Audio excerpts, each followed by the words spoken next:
Hello, welcome back to Sunday Vibes, one and all. We're back at Clubhouse 5, just off Leicester Square, to bring you answers to your burning questions. And today I'm joined by Henry Hill. How are you, Henry? Yes. Slightly stressed, actually. Yeah. Well, it's carried over. It's carried over. Oh, yeah, that too.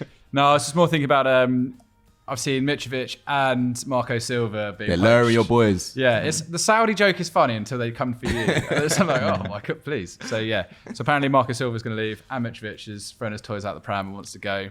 So it's not looking great for them next year. Fresh start, man. Fresh start. Well, Fresh start. I suppose as a Chelsea fan, you've had to get used to that. Sam Abasaki, how are you? I'm good. I'm really delighted with our 5-0 win against Wrexham. That is. Still Ben Foster, enjoying talking about the Chelsea boys being, excited and, hungry, which is what you want to hear, to be honest. How much would it take to get you to Saudi Arabia, do you think? Oh, a lot less than you think. Amazing. Yeah, it's been kind of like a depressing summer just to see that literally everybody who Saudi Arabia come up to with their black card, everyone's just like, I'm there. Up it a little bit, but basically the answer is yes. So today we're actually going to look at some transfers which hopefully will be a little bit more positive, a little bit more upbeat. We're looking at the prospects for some of the most exciting youngsters in the Premier League. Now, right now, the Premier League is absolutely awash with young talent. It's phenomenal. I mean, obviously, we've seen, especially England's youngsters, triumph at youth tournaments. So I suppose it's understandable that it would feel like there's kind of a generation coming through right now who are extremely exciting. So today we're going to go through some Premier League sides. We're going to look at their youngsters and we're going to try and figure out what their plan should be this season. Should they push for a move? If so, where should they go? All right. Is everybody clear on what we're doing here? We're very clear. Yeah. Good. All right. So let's start then with Arsenal. Unfortunately, we have talked about these guys quite a bit, but Arsenal are in this interesting Rightly position. so, to be fair. Yeah, but Arsenal are in a weird position where their success has been built on young players, but because they made such a jump last season to title contention, you're almost now in a situation where those young players may get drastically fewer chances unless they're first choice, like Saka, Saliba types. Suddenly, if Arsenal want to win the league, they can't really afford to drop points. And so we're asking questions. What can Balogun expect? What can Nketiah expect? What can Emile Smith-Rowe expect if they stick around this season? Now, where should we start? Should we start with Balogun? Because he's a guy we've talked about before. Yeah. He's, I would say, probably the biggest name on our list, apart from maybe Levi Colwell. Henners. What are your feelings about Balogun right now? Because there are suitors, but they're all a bit soft. Nothing's been firmed up. Yeah. He's on the tour with Arsenal at the moment. He's inferred that, well, he's obviously said that he's not going to go on loan again, but he's inferred that he actually wants to kind of earn his stripes. I think that's the exact quote that he used in the squad next year. Obviously, as you said, we've mentioned it many times, 21 goals for Rants last season, huge expected goals numbers, 27. So really was on flames, as it were. But we've talked a lot about whether he should go to Italy, etc. I'm wondering if Arsenal should maybe keep hold of him, because I look at their other central striking options beyond Jesus, who's not always guaranteed to play through the middle. Yeah. And then you've got Nketiah and Reece Nelson, who I can't understand for life of me why he signed a new deal, Reece Nelson. I think, and I'm thinking that at this moment in time, you would say that Balogun has the higher ceiling of those three forwards in terms of... There's Havertz as well, of course. Havertz as well, but I mean, who knows where he'll play? It sounds like he's going to be playing in some hybrid midfield system. This Maverick idea, which George has been pushing in the FD office recently about how I think that is that's the where plan. they're going for you. Yeah, Arsenal didn't pay 65 mil so they could park him on the bench as a backup to Jesus. I agree with you. I mean, listen, I think that is as good a transfer as any, but with Balogun, it's do you sell now and probably get as much money as you could? Because he's not going to put up the same numbers again next season for Arsenal, is he? Because he's not going to get the game time. So do you sell now while he's super hot and get as much money as you possibly can? They're saying £50 million. Or do you keep him and have a potentially very exciting striker as an alternative in the attack? Because I think when you put him next to Nketiah and Reece Nelson right now, he's probably got the higher ceiling. So I'm a little bit torn about what to do with Balogun this season. It really depends on how much he believes he's going to break into that starting lineup. Sam, you say it's a stretch, but I mean, we've seen rumours of the same kind of fee for Rasmus Højlund to Manchester United. And obviously, if Man United come calling for one of your players, you add a zero to the end. But Do you think that that's completely out of range? What do you think Arsenal can realistically hope to get for him if they do sell? The only reason I say it's unrealistic because of the teams he's been linked with, and the main team is Inter Milan. I don't see them putting up 50 mil for a striker when they're struggling to do 35 for Lukaku. But I think it'll be worthwhile. I'm not saying he's not worth that, because I think in modern day football, if a striker has plus 20 goals in any top 5 league, they will normally go for upwards of 45 mil. But there's something about Balogun that I really like, and I think Arsenal may not necessarily regret it in the short term, because they've got Gabriel Jesus, they've got Havertz who can fill in, they've got Trossard to a certain extent that can play in that false 9-ish position. But I think, like Henry said, he's got that it factor. I saw a few moments of him in Arsenal's pre-season games, and there was a few runs that he was making, and I was just like, this guy seems so hungry, seems so ready for his moment. And I think if you look at Eddie Nketiah and Balogun, even though Nketiah had a good season in terms of being like the striker that comes off the bench and, you know, has to impact, and then when Gabriel Jesus got injured, he came in, scored a few goals.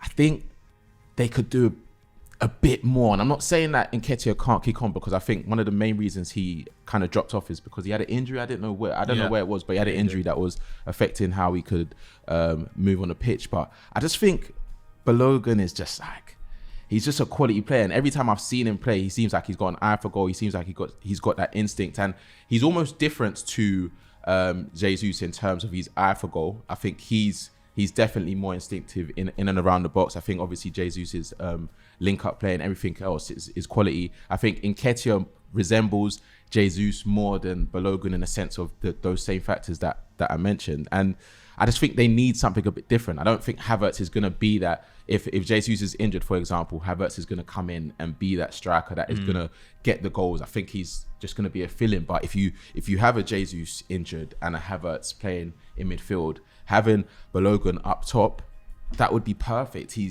seems ready. He speaks like he's ready. So give him his chance. And maybe if you do sell him, at least get a release clause on it. Because then that's you saying, okay, we made a mistake. We're going to have to pay for it. Maybe 60 mil or 70 mil, whatever it is. But I think he'll be worth it if he stays or wherever he goes, just get the release clause. I think it would be a simpler decision if he were a bigger guy, physically bigger, because he's really kind of about the same size as Nketiah. And there's the part of me as well that thinks, well, now people are saying, well, you've got to keep Balogun because he's a clinical striker. But I mean, Nketiah was always a clinical striker. It was only last season that he had some struggles in front of goal, really. Okay, well, I kind of agree. It feels like if Arsenal are going to get more than 35 mil, maybe they should be willing to take it. Or if they can get that from Nketiah, maybe they should be willing to take that. I definitely agree about the buyback clause. Shall we look at Emile Smith-Rowe then? Yeah. Because Emile Smith-Rowe is a bit more of a complicated situation. Yeah. You look at this side now and you think Martinelli's got his home on the left wing.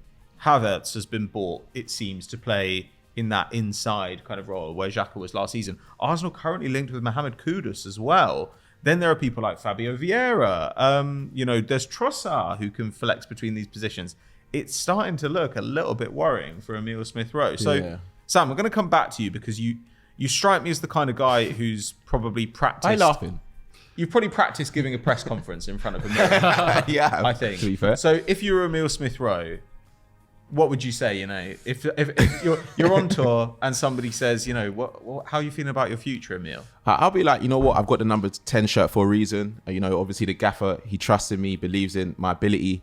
Last season, it was unfortunate to have a groin injury, but I do believe in myself, and I think I've got the quality to stake a claim in this team. And that's honestly all the reasons why I think that Arsenal shouldn't loan him out. I think I think they should keep him. And that's because when he was fully fit and he was playing in Arteta's team the season before last, he had, I think, around 30 appearances in the league, 10 goals, or was it 10 goals? He got into double figures in the league, and that was him, let's say, at his best, but obviously he still has room to improve. But now you're looking at this Arsenal squad, they've improved in most of the areas.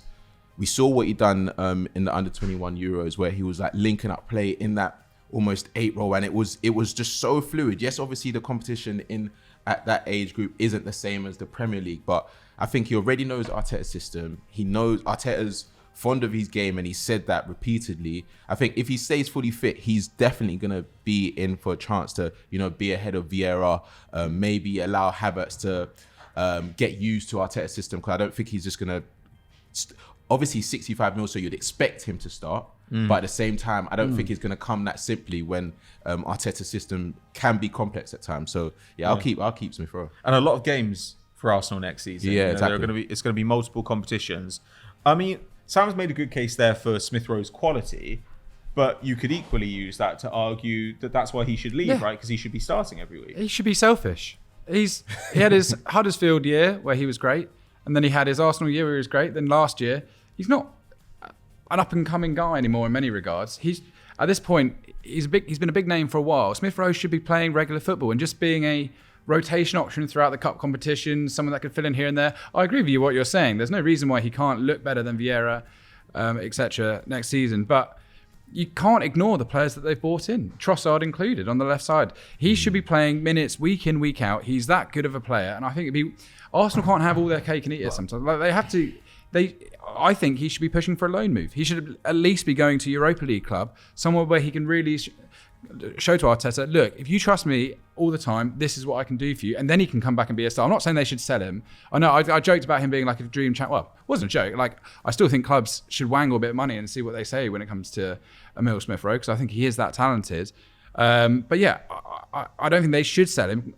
Loan him out, certainly, and let him show the world what he can really do at a very top club week in, week out, a little bit like we saw 2 years ago, because at the moment, Arsenal are a much better team than they were 2 years ago, and I just worried last season. It wasn't as if he was injured the whole time. He was just on the bench. No, but it was affecting his mobility. Like, he wasn't able to comfortably play. Even when he was getting minutes off the bench, he wasn't comfortable, and I think they said that at the end of the season. He was just playing to almost get minutes under his belt, but it could have affected him worse if he had played more games, for example. He's not in the starting 11 for me, and he's not even like the first person off the bench as far as I'm concerned. So it's going to take him a while to be the person that Arteta turns to. And I think, but it might almost be too late for him at that point. He should go somewhere where he can play week in, week out. I think he should go on loan. But he's still very young, though. Guys, we've got a lot of players. I know, but I love Smith Rowe, man. He's an exciting player. It'll be interesting to see what happens this season. I do think that Arteta will want to give him chances.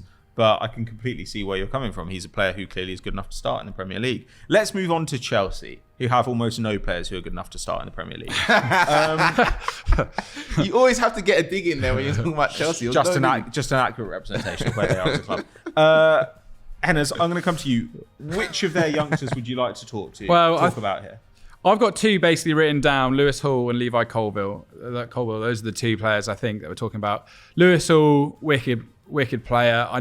I interviewed a few of the Chelsea youth players last year with Chris Hamill, RIP, and they all look up to Lewis Hall as like the idol coming out of the academy right now. 18 years old, making that step up. 658 minutes last season. I appreciate a lot of that was kind of in the Frank Lampard whatever mode when he was just playing, managing, just giving whoever would listen to him a chance, I suppose. But yeah, still his numbers are great. 4 tackles and interceptions per game, almost 3 shots and key passes. So really active at both ends of the pitch. Ben Chilwell is obviously the starting left back, but Cucurella, the feeling around him is so negative. Yeah. Certainly with the fans. I don't see why Lewis Hall can earn plenty of minutes next season. Pochettino is someone that's really good with young players. Cucurella can also play in like a back 3 system. Well, he has played in a back 3 system there. I think Cucurella is actually probably better than he looked last season. Ian Maatsen, who's another wing-back guy that you have, he's probably the one you should sell. Had a good season at Burnley last year. Yeah, 15 million. He said he wants to stay, but he's also a left-back. He's not going to be getting in over Cucurella, Lewis Hall and Ben Chilwell. Like, you can't have 4 left-backs, can you? Tiny. I hear what you're saying, but Lewis Hall isn't actually a left-back. He's a centre-mid that, that can play in that position, and he's actually said that he wants to play in centre mid. He played a few games for Chelsea there last season. Found it a bit difficult, but I think he also got into it as the game went on. I think a loan move would make sense only because, like you said, we've got Chilwell who's coming back from injury, seems fully fit. Cucurella, who Chelsea, there's been rumours about Chelsea selling him, but he seems like he wants to fight for his place. And then Maatsen, who seems to be loving life and is up for the competition of starting under Pochettino. So I think it makes sense for Lewis Hall to go out on loan, especially if he does want to go into centre mid. And then you look at the competition there, but also the players that Chelsea are linked with, Caicedo, Lavia. Seems like they've already got a plan for what they're trying to do moving forward. But I don't think a loan move is bad for him. I think a loan move makes sense. Get minutes. I think it has to be in the Premier League, in his favourite position, but also in a team that is quite versatile in terms of the formations that they play, similar to Chelsea. But yeah, I think a loan move makes sense for him, and he's quality. All right. Well, I think we're going to zoom past Colwill because I think we all agree that Chelsea's perspective here keep him try at all costs. and keep him. Though it is a little bit difficult with Badiashile playing the same position and also being extremely impressive when he came in, because you can't really end up with both of those guys. But what's wrong with playing two left-footed centre-backs? We see it with right-footed centre-backs all the time. Why can't there be Badiashile and Colwill playing next to each other? Sure. I mean, it's not a lot of experience in that back Yeah, line. but there's quality, and Colwill proved last season. Yes, the thing is, it's so interesting. It does change the passing angles of the side. Like, It does, Arsenal it does. experimented with it last season, and it did sort of make things a bit clunky. Yeah. But I think Colwill, from what I've seen anyway, because I think there's like this perception that he played all season for Brighton. He didn't. He played like the back end. I think he got under 20 appearances in the Premier League. So I think he's quality, but at the same time, a Thiago Silva and the competition of like Badiashile, having them rotating would be perfect for him, especially for what Chelsea want to achieve next season. I've just got keep and pray he signs a new deal in capital letters. He's got in until 2025, so there's no like extreme pressure to get a new deal over the line, but it would be nice. For I don't know. If you 2027. keep him and he doesn't sign a new deal, then next summer you're going to have one of the outstanding homegrown centre-backs in the league and you're going to have to sell him. But I think Poch is a great man manager and has already said to him that he wants him to be a part of his team. And hopefully he believes that, because I genuinely think he's going to have to be a great man manager, given that you want them to keep like literally every left back. No, I don't want him to keep all of them. But I actually think that he was really hurt last summer when he wanted to come back to Chelsea after a good loan in the Championship. And then we signed Koulibaly and Cucurella and told him to go out on loan. So I think that situation has almost scarred him to a certain extent. So maybe Poch can mend it. Dreadful club. Let's move on to Manchester United then. Because the thing about Manchester United is they constantly talk about their young talent. But when you look at them, I don't think any of them are very impressive. No, they are. They're always just like, yeah, that's a guy. He'll probably go to a lower Premier League side and then in a couple of years he'll be in the Championship. Anthony Elanga, case in point. Yeah, sell. He needs to be sold. Right? He needs to be sold. Henna's like, is there anything more to say about this? Didn't score last. It said he's got an 18 million euro valuation on Transfermarkt, and Crazy. I think if anyone bids anywhere near that, listen, he's No, young. don't do that. He's young. He's not played tons of football. He's a pretty good dribbler. Lets off lots of shots.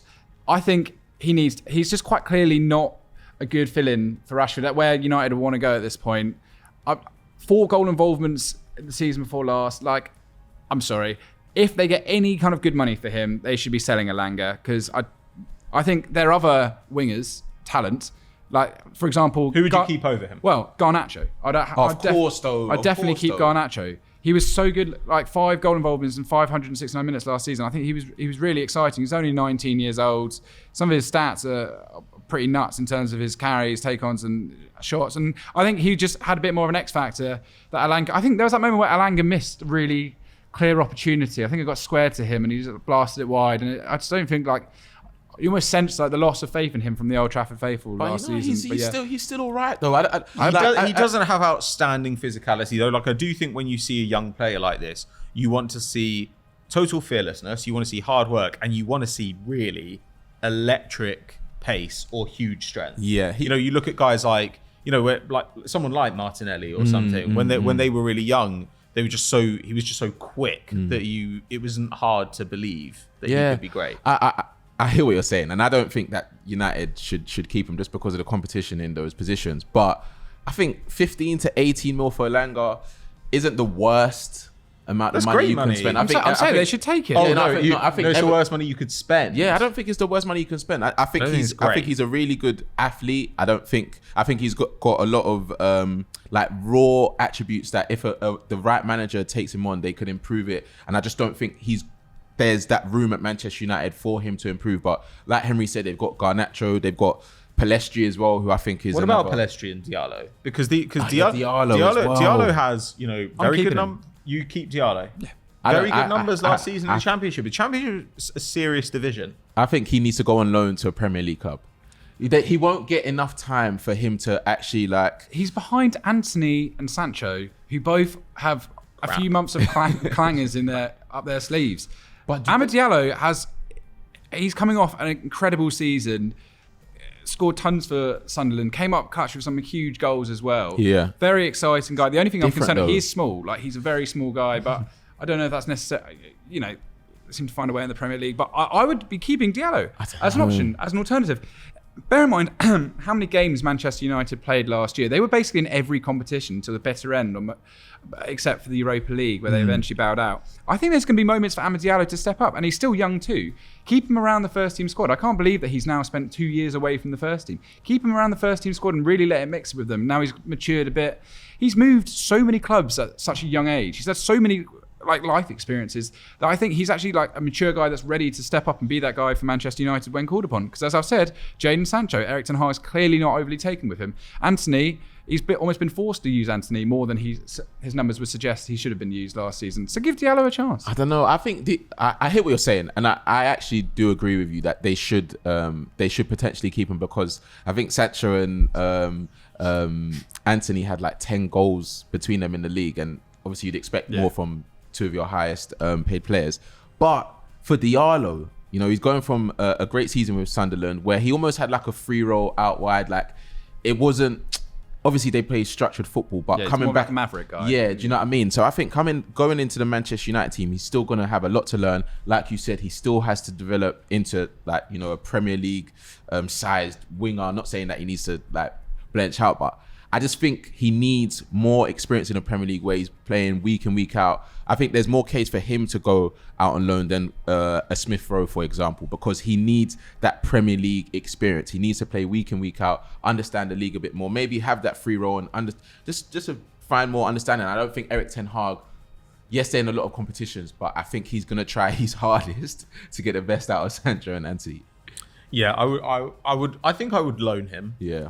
If you could loan him to a Premier League side, great. If he can only go back to the Championship, I think then I would start to think about keeping him. I'm not sure you learn any more from another year of that. Maybe you can see about the Bundesliga or something. Facundo Palestri, loan. I'm selling him. Really? He's 21, which I know is young, but when you consider that there's someone like Garnacho who's 2 years younger and I think has been more impressive at a higher level, I just look at Palestri at this point and I'm like, what is this guy going to be? Uruguay first team player already. Oh, I mean, I don't know. I mean, they don't have that much wide talent, I would say, like the Uruguayan national team. And it feels like there are rumours that FC Twente or somebody might be interested. If you can get interest in him from, say, an Eredivisie side, I think that you go for it. You can always put a buy back in there. Yeah. It doesn't matter. You never I put down loan, but I actually was on the same thinking. I think when there's other young players ahead of them, they should definitely, if they can cash in while they can, I think so. But Kobbie Mainoo is quite an interesting guy. Who's this child? He is. Who's this young baby boy? Honestly, yeah. You know what's so mad? I didn't know about him too tough. I've heard his name because United fans still talk as if they've produced so much young talent. They still talk like it's like the 90s and they're bringing through so many young players, and they've brought through one? No, but this guy, decade. This guy is quality from what I've seen anyway. Obviously, I've not watched a full game. I think I've watched a half. I watched a half during pre-season against Lyon. Or was it Lyon? Yeah, I think it was Lyon. And it could be anyone. It was against a football team. He was quality. And I think Erik ten Hag has always said that he wants to bring in at least one academy player into the first team. And I think he's going to be that player, especially the fact that obviously Casemiro is getting on. I don't think they would obviously want to be in for the likes of Rice and Caicedo, but I don't think they have the money to get those players in. But I think Mainoo, from what I've seen, he can play in a lot of positions in that midfield. They almost made him do that to develop him faster, from the reports that I heard. And that's cool. And yeah, he seems like he's ready to make that step up. Won't get extreme minutes, but I think he's going to be in the conversation for that. He's made a lot of quick jumps up through the youth teams. Named their young player of the year last season in the academy. I agree with you. I think just keep him around the first team. He can be a creative midfielder. He can play a bit deeper as well. So yeah, what it's one position where United are sort of lacking in numbers, and I think we'll probably see Fred, maybe even McTominay leave before the summer's out. Yeah, exactly. So why not have Mainu in there as good, man. As an option? And he was playing minutes at the end of the campaign last season. So yeah, I think next year with the League Cup, etc., I definitely think he's going to get opportunities to show what he can do. And he's still only young. Have him around the first team. Then if next year he wants to go on loan, why not? Cool. Let's move on to Tottenham. We're not going to talk about all their players because they're not very interesting. But I do think we should talk about Destiny Udogie, who they obviously bought last summer. He stayed with Udinese for another year. He's a left wing back, a flying left wing back, highly impressive numbers. But there's a little bit of a question mark here because this was a guy bought on the understanding they were going to be a 3 at the back team under Conte for the long term. They are now going to be something else under Postecoglou. And maybe they will be 3 at the back, maybe they will be 4 at the back, but there are question marks about what the situation is going to be for Udogie. So, Sam, what do you think of this guy? Because I think he's really exciting. Yeah, no, he is. And I've seen a few things, like obviously reports from Serie A saying that he's one of the best left backs in the league. Obviously, his numbers have been great. He's like a flying left back, forward, a left back that likes flying forward. Yeah. And I think the timing for him to come into this team makes perfect sense with the football that Postecoglou wants to play. I think if he had come in under Conte, he might have just been sucked into all of the bad energy that was around that team, and we've seen the effects that it's had on a few players. I think who was the right back that came in last year? Porro, yeah, and he was another fullback that was loved flying forward, and we didn't really see the best of him. We saw a few glimpses. He was starting to put up quite impressive numbers, but we didn't see. Yeah, he was doing better, sure. But we didn't see the best of him under Conte, and I think it took Conte quite a while to actually put him into the team. So I think him coming into the team now. He's already played a preseason game. He seems like he's enjoying the attacking football. He scored as well. So yeah, I think this is a really good player, and I think that they should keep him. For sure. Okay, the way I agree. I think he's a class player, and I think you agree as well. To come back to Porro, do you think that Spurs could field both of those guys at the same time, or would that just be too much? No, I think even if you look at the City blueprint of playing like 4 centre halves, for Tottenham to go in and have 2 predominantly attacking fullbacks when their centre half options are already questionable, no, that's not a good idea. Okay, so be fun though. But they've still got Emerson though, who's an extremely. I mean, he has some ropey moments defensively, but he's clearly much more comfortable defending than getting forward. I agree. I mean, even if you wanted to play safe first, you'd put Ben Davies at left back. There are ways to negate this, but I certainly think you should keep Udogie. I think in terms of the other Reguilon, etc., Perisic, who clearly is probably going to move on this summer. Yeah. You certainly want to keep Udogie and give him a chance. And yeah, as you said, he's come out already and said how much he's enjoying Postecoglou's kind of football, and he's unbelievably exciting, and I hope we get to see that. But he's also really good defensively too. I should stress, he does work hard to get back, and he's everywhere. So I think Tottenham, fingers crossed, because they seem to be hit and miss with their fullbacks. I think this is a hit for next year. Okay, let's go on to Liverpool then. Liverpool, I think we need to talk about Harvey Elliott, because I think going into this summer, after the season he had, we were like, he's clearly got the trust of Klopp. And now Liverpool have gone and signed 2 midfielders who play very specifically in those forward roles. And I think in Szoboszlai in particular, they've got a guy who's comfortable drifting wide, which I think they hope will get Salah more central. What does this mean for Harvey Elliott, do you think? He's very lightweight, but he's extremely talented as a passer. Yeah, I really like Harvey Elliott. And I think they should definitely keep him, because it's good to have players that age profile that also knows Klopp's system, that is versatile in playing. He does that similar role of drifting out wide, which kind of, I don't know if it affected them negatively last season, because I think they had something missing in the middle when he drifted out wide. But I think now they're trying to almost get the players in that they're going to need to get a Fabinho replacement. They're going to need to get a Henderson replacement.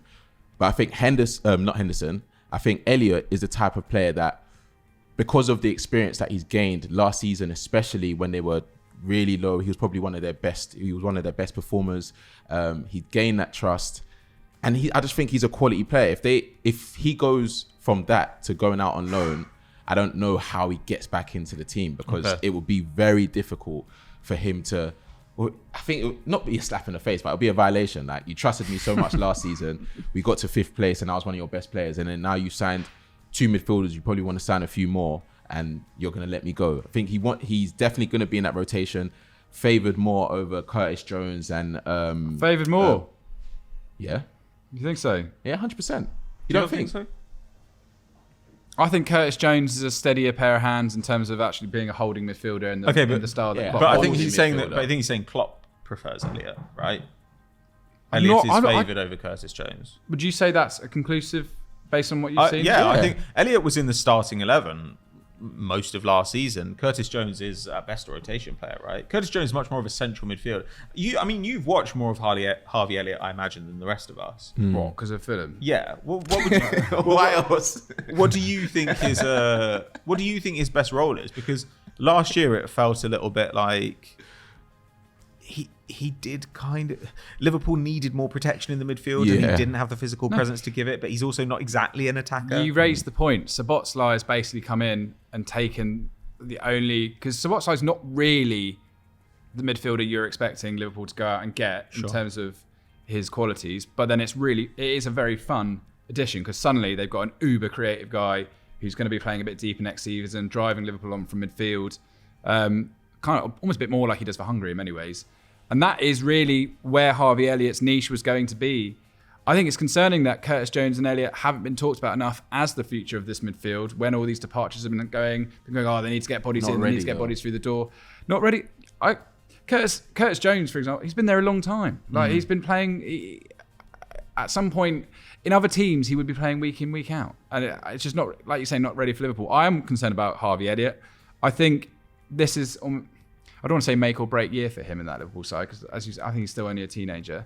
But he needs to find his place in that squad, and I'm not sure he's going to get many opportunities to prove it next year with Szoboszlai in there. So I mean, maybe loan him out, but then there's no chance. He has to stay. What do you think? I don't know. I think if I were Harvey Elliott, I would want to hear a very clear plan from Klopp as to how I was going to get enough minutes next season. And if he didn't have it, I'd say, I want to go out on loan then, because the guys he's signed are young. You know, McAllister isn't crazy young, but these are guys who are approaching their prime rather than in it. Yeah. And I think, where's my home in this team? Like, what are you going to do with me? I think it's a worrying situation for him because he's been one of the brightest talents in English football for a long time. And now suddenly it feels like there are roadblocks to him making a move. Let's look at Man City. Because I think Man City are a really interesting case. They've got Rico Lewis, and Rico Lewis is now a very rare thing at Man City in that he can play fullback. I mean, everybody else at Man City, clearly the move has been to play centre-backs as fullbacks. And I do always feel with City every summer, yeah, that's great. And it was great. You know, you won the treble. But I also sort of sometimes think, maybe City should just go out and buy 2 like world-class fullbacks. Yeah. Rico Lewis, I assume that we're all on the side of keeping him. Yeah. But where do you think he's going to see minutes? Do you think he's going to see minutes as a right back in central midfield? I thought they should loan him out, you know. Whoa. Where would you send him? Because stylistically, if the aim is for him in the long term to be a City player, it gets quite difficult. Yeah, that is true. He would need to go to Burnley. Yeah, he needs to go solution. He would need to go to a team that plays similarly to City. But at the same time, the only reason I said that is because he got into a team at a point where City were almost like they were going through teething issues. They didn't necessarily know the team that they wanted to play, the type of formation they wanted to play. And when they actually did find the formation that worked, that's when he stopped getting minutes. And I'm not saying that they're not going to do that again next season and actually like try and switch it up, maybe go with a 4 at the back and see what works. But with them, you know, losing Walker or potentially losing Walker and then signing Garvadol, it does look like they're leaning towards doing the same thing that they did at the back end of last season, where they went more we want defenders that defend first, but they can play football. And if that means John Stones almost playing in that hybrid role of sticking to right back, but then playing in midfield, I don't think Rico Lewis has that in him yet, like to the extent that Pep wants. So I would go on loan. But I don't think they would do it. But I think he should. I think they should keep him. Still got 1,000 minutes last year, which is pretty impressive for a youngster in that City squad. That's in the Champions League too. I think he's their youngest ever Champions League scorer too, which is quite fun. But I would keep him, especially. Do you think Walker's going to stay? Looks like he's probably going to go to Bayern Munich. I don't know. It was like he's going to leave. Then it was like, no, he's going to stay. And now it looks like he's going to leave again. It feels like he's going to go. If he leaves, then definitely keep Rico Lewis. If Walker signs a contract extension, then maybe I'll be drifting on more on the side of Sam. Because, Gvardiol coming in is just like another hammer blow to any of those young defenders. Like I've got Taylor Harwood-Bellis written down as well. I assume we're definitely selling him, like based on what we've said here. Yeah, because where are the opportunities coming in that defence? I know Laporte might leave, but even so, where is he going to get the opportunities? I mean, he's played quite a lot of football in the last few years. Blackburn, Anderlecht, Stoke, and played pretty much every minute for Burnley last season. He's got to be playing regular football. And City actually, to credit them, sell their young players with these buyback clauses and are doing. Kind of makes if it makes business sense to them, then sure. This guy's just gone to Southampton for another 9 million that we've never heard of. West Ham as well. They've got just sold the keeper to Burnley for 18 million. So they are willing to sell these guys. I would be selling Taylor Harwood-Bellis while they can, and then Rico Lewis, definitely keep him around. I think he has to go. You look at that centre back core now, and you look Arca, Gvardiol, Stones, Diaz, Laporte, Akanji. Is absolutely stacked. I mean, it's unbelievable stuff at this point. And Cole Palmer. Cole Palmer's an interesting. Cole Palmer, I think he should go on loan. He's never been on loan before, so I think he should. He definitely needs to go on loan. Can we think of a good home for him? Because he was linked last summer with Southampton, as I recall. Obviously didn't come to fruition. Is there an obvious fit for him? Could he go to, I don't know, who's a team who are a bit soft on kind of attacking, maybe an Everton? Potentially. I'd say maybe Nottingham Forest or like a Fulham. But it feels like Forest have so many players, and at the end of last season, they finally figured out kind of something they were comfortable with. I mean, that said, they made a play for Willian this summer. Palace, maybe? Palace would be an interesting one. We're not overly taken by Edouard up top. I think like that. Mateta's gone, I'm pretty sure. Get Big Roy to show him the ropes for a season. He needs to go out on loan though, for sure. Okay, let's move on to Newcastle then. Newcastle are in this weird position where their brightest young talent is a guy they spent 40 mil on last year, and who has been...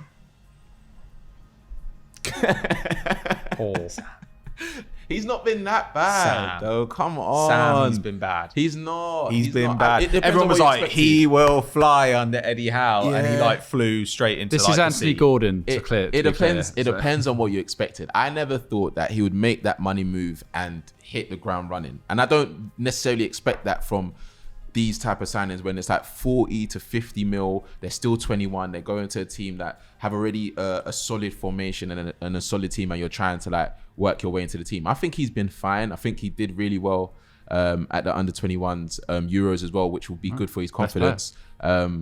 Saint Maximin looks like he's on his way out. I think they need to keep him. I don't even think that it should be a conversation because they spent that much money on him. But I do think he will actually kick on next season now that he's almost found his feet. I think he's a good player. I think him and Harvey Barnes. That's already confirmed, right? Yeah.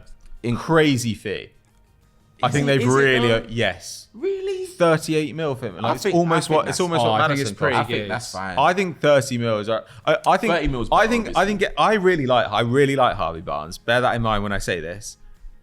Bringing in Harvey Barnes for 38 mil is a straight downgrade on Sam Maximin. It depends on what it depends on what you mean though. It depends on what you mean because Sam Maximin was a fantastic player. He was brilliant on the eye, but in terms of he's actually really good. No, but it was on the eye, man. He was brilliant to watch, but in terms of actual goal contributions and consistency, bro, he got injured quite a lot. Sure, he didn't score as many as he really should have. I thought that when they got the money in Newcastle, they'll build a team around him, and it just didn't work out that way. And I think he has abilities that nobody else in that side has, specifically being able to beat a man. And Harvey Barnes has his injury history as well. And Harvey Barnes' underlying numbers have never been better in really any regard. I mean, he scores a lot more goals. He got a lot more goals last season. That's definitely true. I think if you're Eddie Howe and you're trying to elevate this Newcastle squad, becoming a heavily coached attacking unit, I think Harvey Barnes has more of like a is willing to take in more information than Maximan, who you know what you're going to get from him.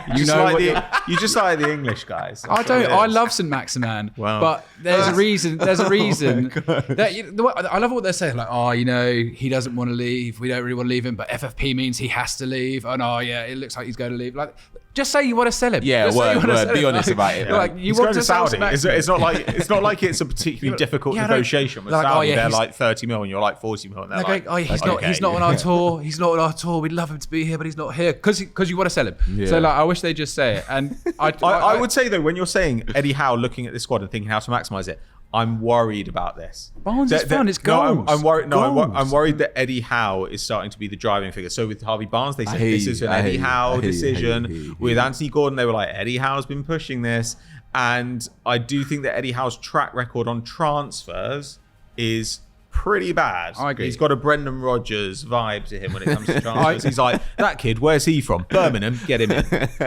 He's a good lad. I would rather pay 40 million for What Harvey colour's his passport? Sorry. You love one little destabilising moment in every show, don't you? I would be paying 40 million for Harvey Barnes over Anthony Gordon every day of the week. Anthony Gordon was Anthony Gordon was a huge overpay, but yes, to get back to the debate, they should keep Anthony Gordon because they've got so much football next year, and he will probably get a few more minutes to show what he can do. His numbers are honking, it must be said, but he needs to stay and at least try, and if not, then see what they can do the season after. Okay, well, moving on from Newcastle to the club that Dan Ashworth left for them, let's look at Brighton, Brighton just do their own thing. It's crazy. And it's amazing. I want to talk a bit about Simon Adingra. He's an Ivorian forward. He spent last season on loan in Belgium. Obviously, we know that Brighton have this relationship with Union Saint-Gilloise. So quite often they've bought players and kind of blooded them there. Or when they've come from Japan, for example, they've stayed there while they get their permit to work. Rights, yeah, whatever it's called. 30 goal involvements for this guy last season as a winger, including 20 in the league in about 2,600 minutes. Pretty phenomenal stuff. Now, his shots and key passes and everything are not amazing. He's just under 2 shots a game, just under 2 key passes, over 2 dribbles, but completing under half the dribbles he attempts, which is a little bit of that's always something that I find a little bit of a red flag. Why? Because when somebody's playing in Belgium, I want to know that they are just like destroying that league. Because otherwise they tend to come to the Premier League or another big league. Suddenly they're up against bigger, faster, better defenders, and it's really hard for them. I think we've seen this with somebody like Mudryk. I think we've seen this with someone like Anthony. Their dribble success was not great in their domestic league, and now they've come to the Prem. It's kind of showing them up a little bit. However, the numbers are so bananas with Adingra. Do we think there's any chance he could be starting for them next season? I'm going to come to you, Henry.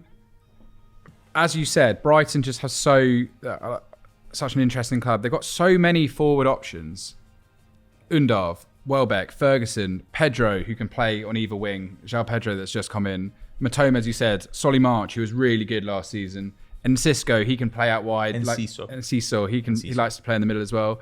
Then they got Buonanotte, who's this another guy. It's just I was just looking at their squad on Transfermarkt, and it's just all these 21, 18, 19-year-olds, all with like 10 million euro valuation, who just are destined to probably be amazing. So with that regard, like, is Adingra going to get guaranteed minutes? I would maybe loan him out because I think he's going to almost find too much competition on the left side of that. Matoma I think it's just wicked. He's just a wicked player.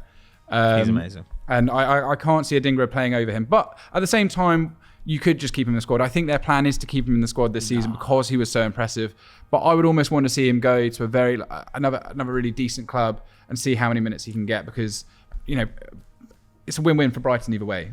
I think it's worth him going on loan to like maybe the Championship or like a top 5 league division. Because I think him coming back into the Brighton squad, I know what you're saying about obviously they're going to be in playing European football now. They're going to need more players, but the players that you listed obviously have more experience in the team under De Zerbi. I think they risk almost halting his development if they don't give him the minutes or if he doesn't kick on. 30 goal involvements is incredible, but what can you do next season when you're given more responsibility in a tougher league? And like you said, the rawness of his dribbling and those aspects. If he's able to clean that up, maybe next season I see him being in the fold. But I wouldn't rush it. It's going to be hard to get past any of these guys. I mean, like, as you say, the strength is phenomenal here. And I think we've got to assume that the front line, the first choice front line next season is something like Mitoma, Ferguson, probably March, because March had a phenomenal season. Pedro? And then Pedro getting in there as well. Yeah. But then we've got Enciso. 4 goals, 2 assists, very limited minutes, phenomenal expected goal numbers.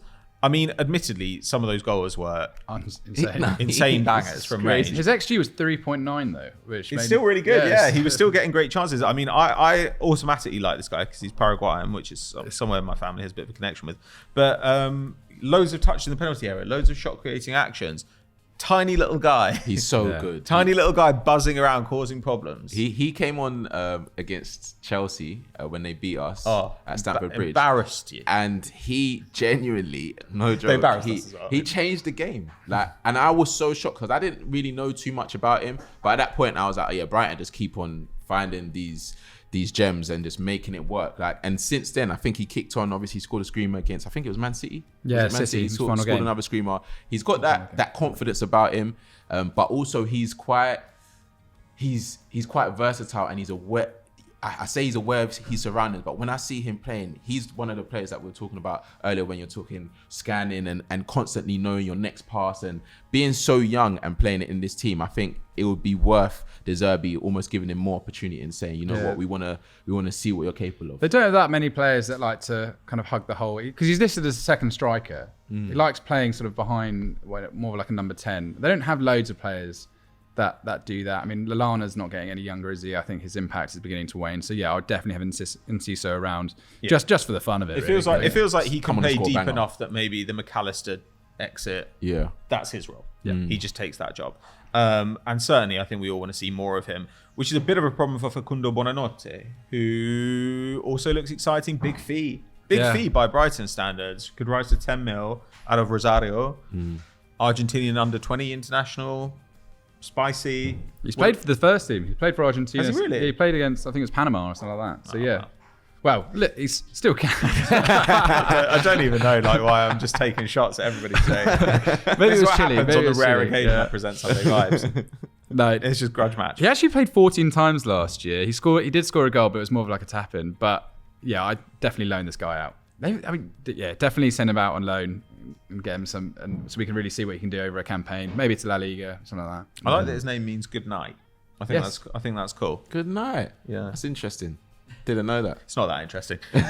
Let's move on then to Aston Villa.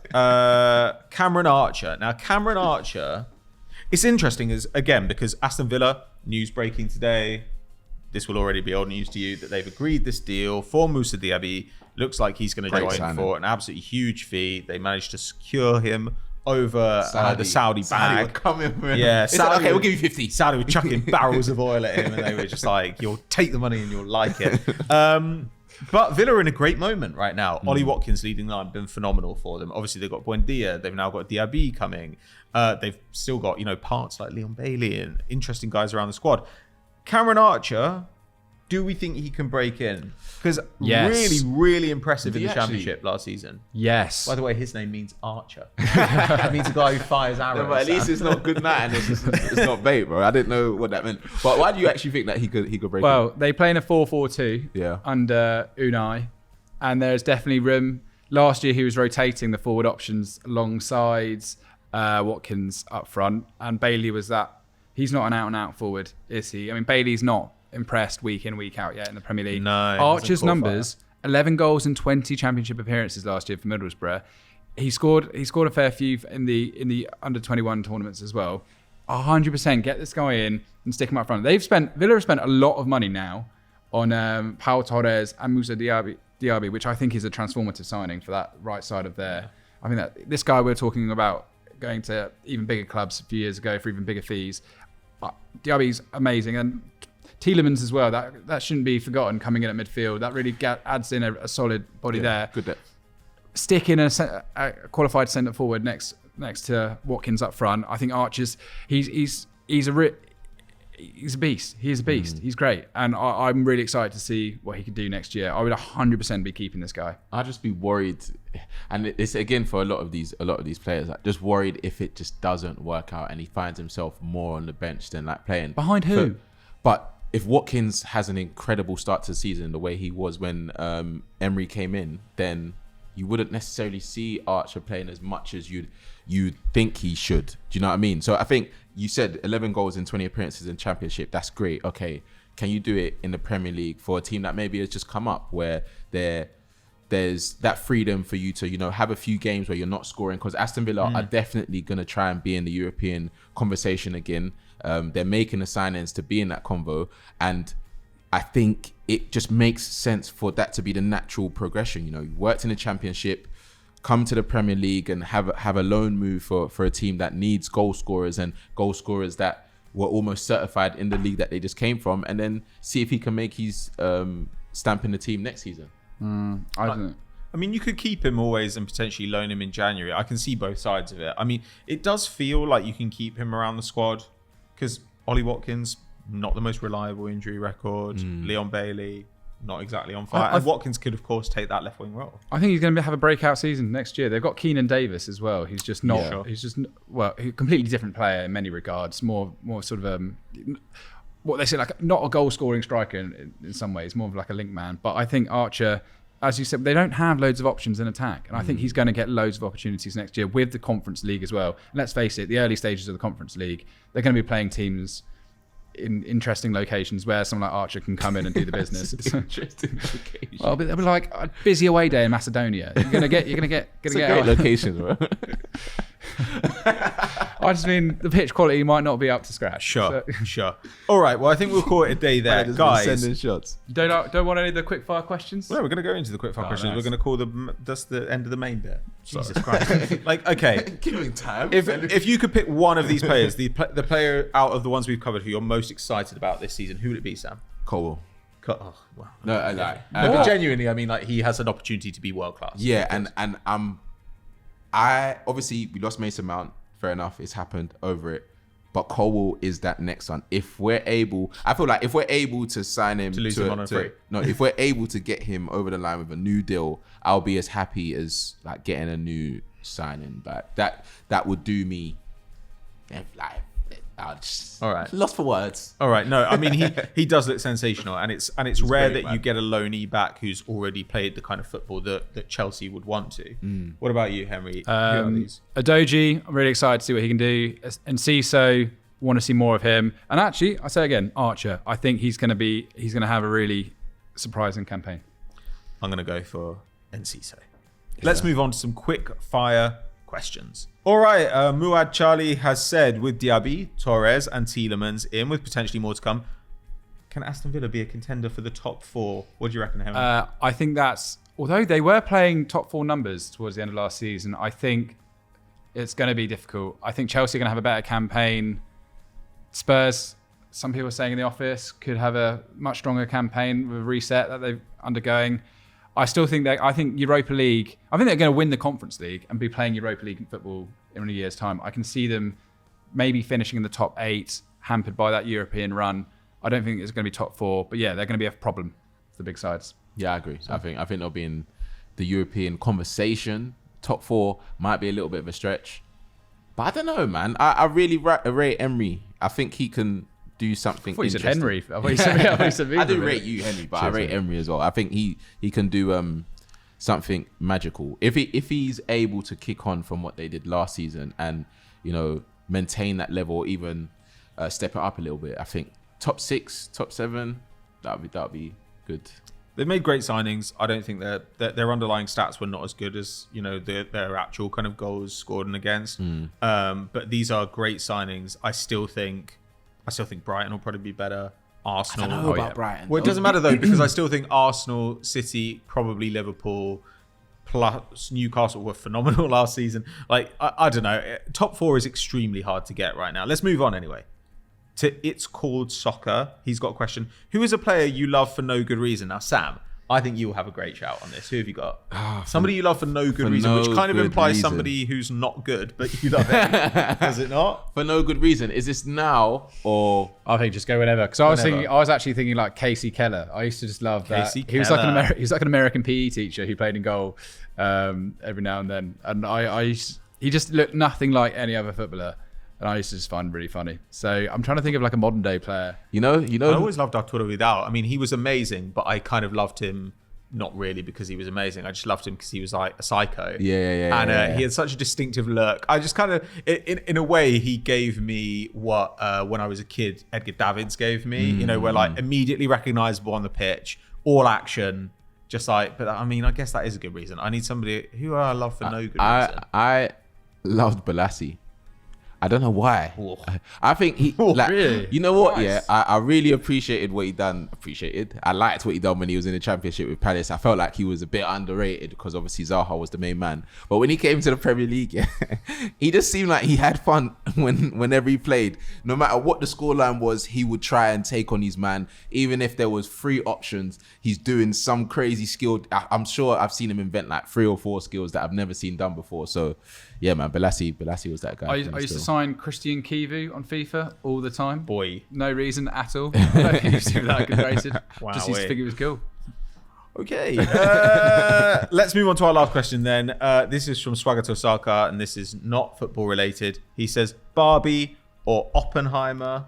What's the Oppenheimer? They're films. Oppenheimer is a film about Oppenheimer, who invented the atomic bomb. Swear down, that's what that is. Yeah. Ain't watched it. Don't know. I didn't know what it was. Oppenheimer. I feel like I've seen that in Sunset and what's Selling Sunset? What's their office called? They're called the Oppenheim Group. Oppenheim Group. Yeah. So when I've been seeing good. Oppenheim, I've been thinking, what they're making a movie? Okay, enough. Sam chooses Selling Sunset. Henry, great series though. What have you got? You know, my housemate. I'm Barbie all the way. Yeah. My housemate... I mean, I want to watch both. I said to him, it's a movie about the guy that made the atomic bomb. He was like, what? Yeah, as in, like, the atomic bomb? I went, yeah. He went, they've never used that, though, before, have they? I went, what? No, they did use it in World War II. He's like, did they? I went, that is like, well, that's year 3 geography. No. History. It's not, because I can't lie to you.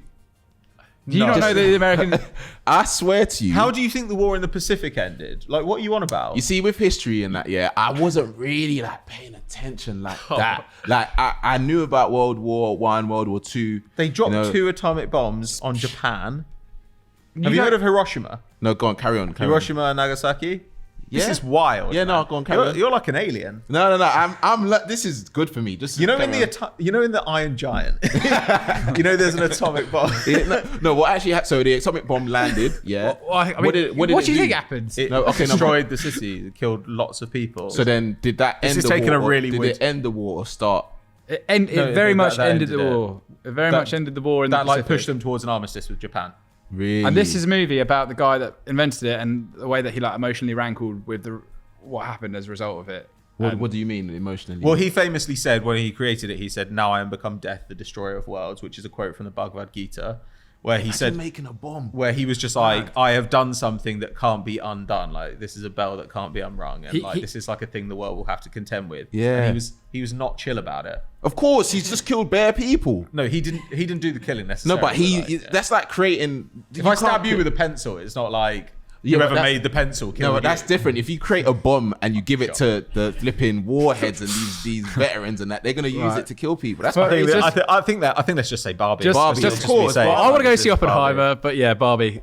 Everyone should be all in. Oppenheimer, I didn't know. Who's the main character for Oppenheimer? It's Cillian Murphy. Cillian Murphy is playing Peaky Blinders. Okay. See, it's good that you said that because I would just nodded. All right. Didn't know his name. Fair play. I could watch that. But I want to watch Barbie first though. I think you should watch it. What, I'll be honest. Yeah. No, I will. I actually will now. Swear down, man. Crazy stuff. What an end. Crazy stuff. Crazy stuff. What an end that is to Sunday Vibes for this week. Thank you very much for watching. Thank you for sending in your questions as well. Thanks to Sam. Thanks to Henry. And of course, make sure that you like, that you subscribe, and we'll see you next time. Bye.